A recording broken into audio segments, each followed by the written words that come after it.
तुमे माने कार्बन रो किछि रूप सहित परिचित होई सारिबोनी। उदाहरण स्वरूप एटी ग्राफाइट, एहा कार्बन रो एक रूप अटे। आमे लेखिया पई जे पेंसिल व्यवहार करूचे ताहा कार्बन रो तयारी बा ग्राफाइट रो तयारी। एहा कोन होची ना हम कार्बन रो एक रूप। एठी आमे हीरा देखुची, एहा मध्य कार्बन रो एक रूप अटे। वर्तमान आम जीवन संपूर्ण भाबरे कार्बन उपरे निर्भरशील होई सारलानी। अन्य जिनिस मध्य अछि जहा आम जीवन शैली उपरे प्रभाव पकाउची, किंतु कार्बन मुख्य अटे। ताहले एबे चलो देखिबा पर्याय सारणी रे कार्बन टी केउठी अछि। केउठी अछि देखो, एइठी अछि। ताहले कार्बन रो परमाणु क्रमांक केते, एहा किपरि अन्य मौलिक मानक सहित सहति बंध करूची बा एठी बंध सृष्टि करूची आमे देखिबा। ताहले एबे देखो कार्बन रो परमाणु क्रमांक हेउची 6।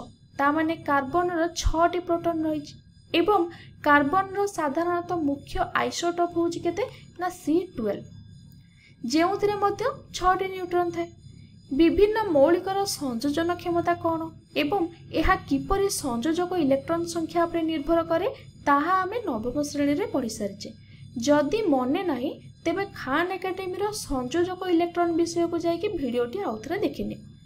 तेणु मु कहि परिबि कोन ना कार्बन रे 4टी संयोजक इलेक्ट्रॉन थाए। यदि एटी कार्बन रहिला एटी 4टी संयोजक इलेक्ट्रॉन एई भली भाबरे रहइबो।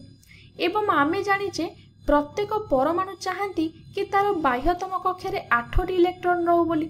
तेणु कार्बन सहित आमे यदि सह संयोजक बंध सृष्टि कराइबा ताले कोन हबो ना 4टी सह संयोजक बंध सृष्टि हेले ही कार्बन ऑक्टेट पूरण करिवो।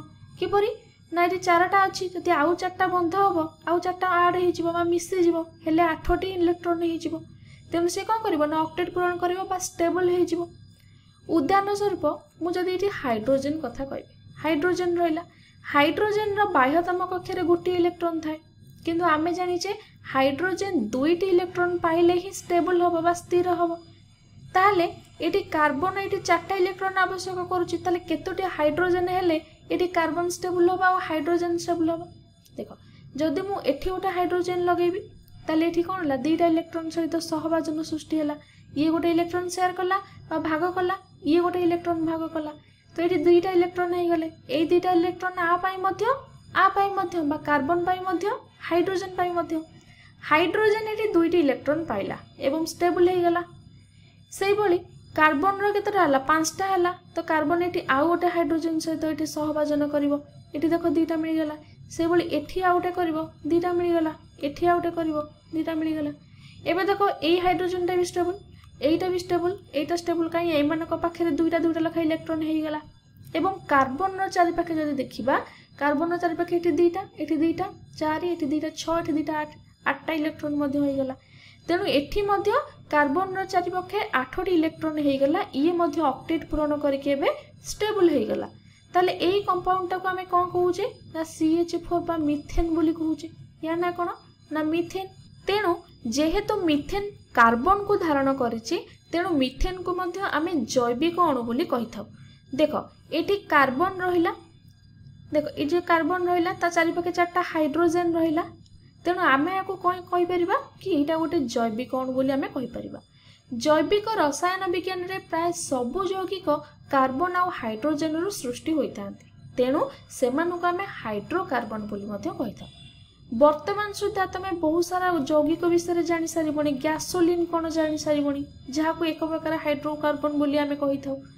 एटा तुमे हाइड्रोकार्बन रो जदि गोटे लंबा श्रृंखल तुमको बनेया को कुहा जिवो, तुमे केमती बनेइबो। मु ए भली बनेली हाइड्रोकार्बन रो गोटे लंबा श्रृंखल। एटी कार्बन रहिला, ता पाखे हाइड्रोजन सब सजेई हेकी रहिले। एटी रहिला 3टा हाइड्रोजन, कार्बन पाखे 4टा बंध रहिला। एटी देखो कार्बन पाखे 4टा बंध रछि, 2टा बंध कार्बन सहित जोड़ी हेछि, आउ 2टा बंध हाइड्रोजन सहित जोड़ी हेछि। एटी मते देखो 2टा कार्बन सहित जोड़ी हेछि, 2टा हाइड्रोजन, तेणु एटी 2टा हाइड्रोजन लागिला। एटी सैया, एटी सैया, एटी भी सैया हला, एटी भी सैया।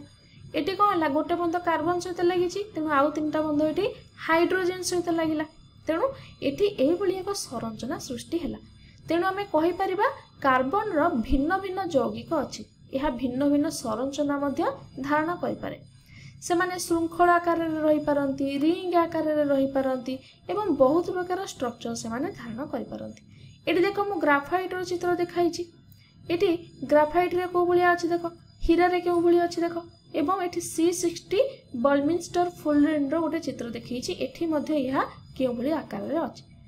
ताले हीरा रे जदि आमे देखिबा, हीरा रे प्रत्येक कार्बन परमाणु अन्य 4टी कार्बन परमाणु सहित संपृक्त होइताय बा संयुक्त होई कि थाए एवं एक दृढ़ त्रिविमीय संरचना मध्ये गठन करे। यदि ग्राफाइट कथा देखिबा ना, ग्राफाइट रो प्रत्येक कार्बन परमाणु अन्य 3टी कार्बन परमाणु सहित एक समतल रे बंध गठन करिथांती एवं षडभुजीय विन्यास देइथांती। एही बंध गुड़िक मध्यरु गोटिए द्विबंध, एठी देखुथिबो एठी द्विबंध गोटे गोटे सृष्टि होईछि। तेणु कार्बन रो योज्यता एठी संतुष्ट हो गला। षडभुजीय विन्यास गुड़िक गोटे स्तर उपरे आउ गोटे स्तर एमती एमती करिकि थांती एवं अनेक स्तर रहिबा द्वारा ग्राफाइट संरचना एठी सृष्टि होउछि। तुमको मु जल कथा बुझेइथिली। आमे जल रे कोन देखिथिले ना, जल रे आमे देखिथिले कि आम शरीर रे केते जल रहुछि, जल रो आवश्यकता कोन से विषय जानिथिले। मने रख, आम शरीर रे 2/3 बा 2/3 भाग अम्लजान रही। केमती कहा पाई एठी अम्लजान रही शरीर रे ना, जल पाई। आम शरीर रे जल रही बा जलीय अंश रही। द्वितीय रे कार्बन अछि। कार्बन कोन ना, मु कहि परिबि एहा आम शरीर वस्तुतर पाखापाखि 18% वस्तुत धारण करिछि। एठी तुमे डीएनए मध्ये देखुथिबो, एठारे जे डीएनए रे जो धूसर रंग सब देखुछ, या सब कार्बन अटे। तो प्रायतः शरीर अधिकांश अंश कार्बन रे तैयारी होइथाय। एठारे गोटे गुरुत्वपूर्ण एंजाइम को तुमको मु देखैछि, जाहाको हेक्सोकाइनेज बोली कहा जाय। ए जो टील कलर रंग देखुछ बा जो ब्लू कलर देखुछ, एहा सब होछि कार्बन परमाणु। एरा सब कोन कार्बन परमाणु। तेणु आम शरीर प्रायतः जो अंश रे जल नाही, आमे कहि परिबा सेही अंश कार्बन को ही धारण करिछि। तेणु आमे एबे बुझी पारिले कि कार्बन टा आम जीवन पाई केते गुरुत्वपूर्ण। एमिति कि आम शरीर बाहर कोन, आम शरीर मध्यरे मध्य बा भितरे मध्य कार्बन रो बहुत आवश्यकता रहिछि।